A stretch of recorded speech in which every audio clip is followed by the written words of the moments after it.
There's one factor which tends to link all really good executive education courses at universities around the world, and that's that they tend to be pretty expensive. That can be a problem for some people in the best of times, but in a slowdown or a recession, it can be a real problem. And it's a particular problem for companies. When there's a slowdown or a recession in the air, often the first thing that gets slashed is the executive education budget. That's a point I put to Colin Carnall, the director of Cass Exec at Cass Business School.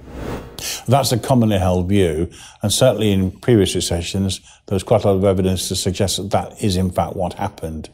This time, the position is no means as clear-cut, no means as simple. So I know of corporations which have cut their external training spend, but I also know corporations which have sustained or increased their external spend, reducing their internal spend on training.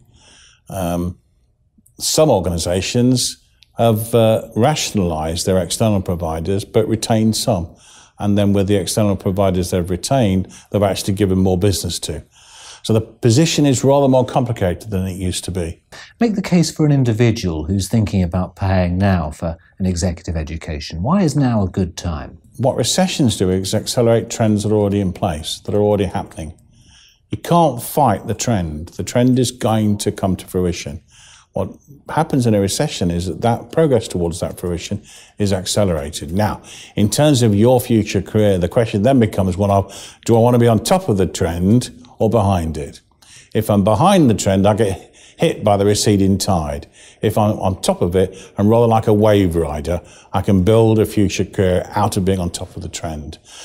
In that sense, if you pick the right program and if you pick the right trend and connect the two, so in other words, here is a trend, employment opportunities will flow out of that trend in the following way. If I do this kind of program that will enable me to make myself more tradable in terms of those employment opportunities, you pick the right trend and deal with it in an appropriate fashion, you can ride the trend and progress as a consequence. And so, in a sense, the question, as always is true, becomes an individually focused question. It's about your willingness to take an ambitious step forward. So can you give us some pointers about how you make yourself a checklist to prepare for that? Well, you identify the things that are going on in the marketplace, in your own organisation. You talk to people across the whole organisation. Yeah, more senior people, but also peers, even subordinates. You ask them, well, what's changing? What systematically is changing? What things seem to people in the organisation to be the future? What are our competitors doing? Are the trends we can observe in terms of new technology, new entrants to the market, new business models that imply that the future will be very different from the past? Because if there is a point of inflection where the future is going to be very different from the past, always, without exception, that's an opportunity. So what you're looking for are points of inflection, points of transition where it's very obvious that what will occur as a result of these changes is going to be very different from what we currently see. If you can then read the trend in terms of the roles that will emerge, the business models that will emerge, the ways of working that will emerge, you can equip yourself for a future career.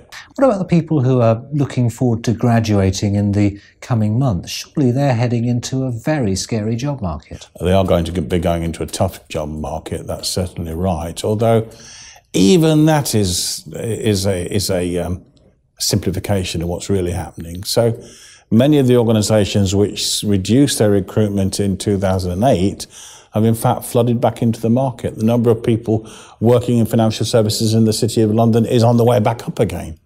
And so whilst it is a difficult market, and it will continue to be a difficult job market, I wouldn't argue otherwise, actually it's a market full of opportunity as well. What you're saying is that for people with the right attitude and the right skills, there are always going to be openings. The real truth is the amount of work opportunity there is in the market doesn't change. The UK as a market has not gone up and gone home.